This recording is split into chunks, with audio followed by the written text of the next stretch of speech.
Aitäh, härra eesistuja! Nojah, üks Helme vahetab teise välja, aga kui me vaatame seda Reformierakonna juhtimisel, kuhu Eesti on jõudnud iibega, kuidas meil on absoluutne demograafiline kollaps, rahvuslik demograafiline kollaps, siis ega ma ei imesta, kui siin mõnekümne aasta pärast ongi Eestis ainult, nii nagu on Koreas põhiliselt kimmid, nii meil on ainult Helmed. Et me oleme ikkagi selline viljakas suguselts, nii et selles mõttes ei ole vaja häbeneda, et meil on perekond. Aga see väike sissejuhatus. Nüüd asja juurde tulles, ega me vastuseid ei saanud ju. Mitte ühtegi vastust me tegelikult ei saanud. Osad olid täiesti lakoonilised jah või ei, see on nüüd ju väga informatiivne rahvasaadikutele. Aga miks me ei saanud? Ma ütlen, miks me ei saanud. Väga lihtsal põhjusel. Sellepärast, et nii nagu ütles eelkõneleja, Reformierakond on täielikult riigi turvalisuse tagamisega läbi kukkunud. Ja mis on nüüd väga tõsine probleem selle kõige juures, selle läbikukkumise juures. Väga tõsine probleem on see, et nad keelduvad üldse rääkimast teemal, kas Eesti territoorium on olnud kasutusel Ukraina-Vene vahelise sõja sellise operatiivruumi osana või on tõepoolest meil ainult mingisuguse juhusliku kõrvale kaldumisega tegemist olnud selle antud drooniintsidendi puhul. Ja mina ütlen, et mina kahtlustan, et Eesti on teadlikult olnud selle operatiivruumi osa ja meie valitsus on olnud informeeritud, meie kaitsejõud on olnud informeeritud, meie piirivalve on olnud informeeritud ja me olemegi andnud Ukrainale koridori Eesti õhuruumis Venemaa strateegiliste objektide ründamiseks.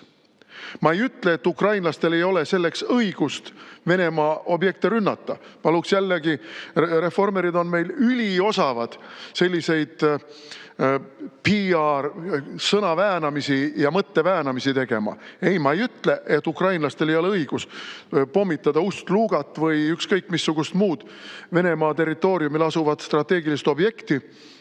Aga millele ma tahan tähelepanu juhtida, on mitu asja.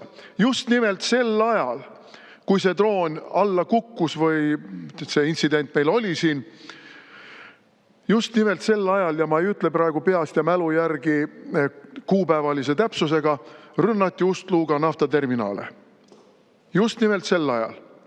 Just nimelt sel ajal sulges täiesti müstilisel põhjusel Tallinna lennujaam oma õhuruumi, oma opereerimise, väites, et tekkis mingisugune töögraafiku tõrge, et keegi dispetšer oli teinud vale töögraafiku, et need inimesed, kes oleks pidanud tööle ilmuma, ei teadnud, et nad peavad tööle ilmuma ja jätsid seetõttu tööle ilmumata. Ja kuna ei olnudki kedagi, kes tuleks ja lendusid juhiks ja opereeriks, siis tuli Tallinna lennuväli sulgeda. No kuulge, see on ju lapsik jutt. See on ju täiesti lapsik jutt. Ma küsisin, üks endine lennujuht on minu naaber. Ma küsisin tema käest, kas niisugune asi on võimalik. Ja ta naeris selle peale, ta ütles, et see ei ole võimalik. Nii et kui te oma PR-i teete seal, siis ärge päris lolli lapsikut juttu ikka avalikkusesse paisake. Ja kui me need asjad nüüd kokku paneme, droon kukub alla meie territooriumil, samal ajal pommitatakse Ust-Lugat, samal ajal sulgetakse Tallinna lennujaama opereerimine teatud ajaks, siis paneme 2 + 2 + 2 kokku ja me saame 6. Teie ütlete, et me saame 7. Aga mina ütlen, et me saame 6, vähemalt aritmeetika põhitõdede kohaselt. Ja sellest me saame teha ainult ühe järelduse. Me olime teadlikud, et Venemaa Mustluga objekte rünnatakse. Ma ei väida 100% kindlusega, et me olime selleks andnud oma territooriumil õhukoridori. Palun lisaaega. 3 minutit lisaks. Ma ei väida seda. Ma ei saa seda kindla peale väita. Aga fakt on see, et me olime informeeritud, et niisugused rünnakud tulevad ja me peame olema valmis selleks, et kui mingisugused intsidendid juhtuvad, mingid tõrked juhtuvad, nii nagu juhtuski, et me oleksime siis ka valmis tagama Tallinna lennujaama turvalisuse ja olema üldse valmis reageerima ja avalikkusele selgitusi jagama nende intsidentide tagajärgede kohta. Nii et võimalik, et see on spekulatsioon. Ma ei ütle, veel kord, ma ei saa öelda, et see vastab tõele, aga ikkagi, kas mitte liiga palju juhuseid. Ja nüüd tulles veel lõpetuseks tagasi ka selle juurde, kuidas meie olevat oma valitsuses ära lõpetanud drooniarenduse. No kuulge, teate, jällegi ei maksa sellist lolli juttu ajada. See, mida meie tegime, oli nii, nagu Martin ütles, reaalse raha panemine riigi kontrolljoone väljaehitamisse, ajutise kontrolljoone väljaehitamisse. Seda hakatigi ehitama. Mul oli iga nädal siseministrina koosolek, kus ma sõna otseses mõttes jalgu järele lohistavaid ametnikke sundisin asjaga tegelema. Sundisin tegelema kinnistute ostmisega.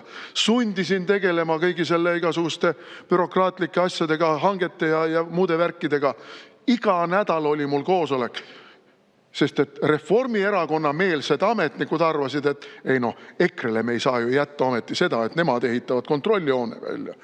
Ja mis puutub nendesse droonidesse, siis need olid kõige tavalisemad seiredroonid, mida põhimõtteliselt on võimalik minna ja osta kauplusest, millele paned väikese kaamerakese külge ja mis sõidab seal võsa kohal ja vaatab, kas seal on võsas mingisugused sumpavad tüübid, kes salasigarette ja salaviina ja ma ei tea, mis narkootikume, mida iganes üle piiri üritavad tassida. Et need olid väga lihtsad droonid, aga need olid kirjutatud sinna eelarvesse, nagu meil oleks tegemist mingite, ma ei tea, kosmosedroonidega. Kohutavalt kallid. Kõik oli sinna juurde keevitatud.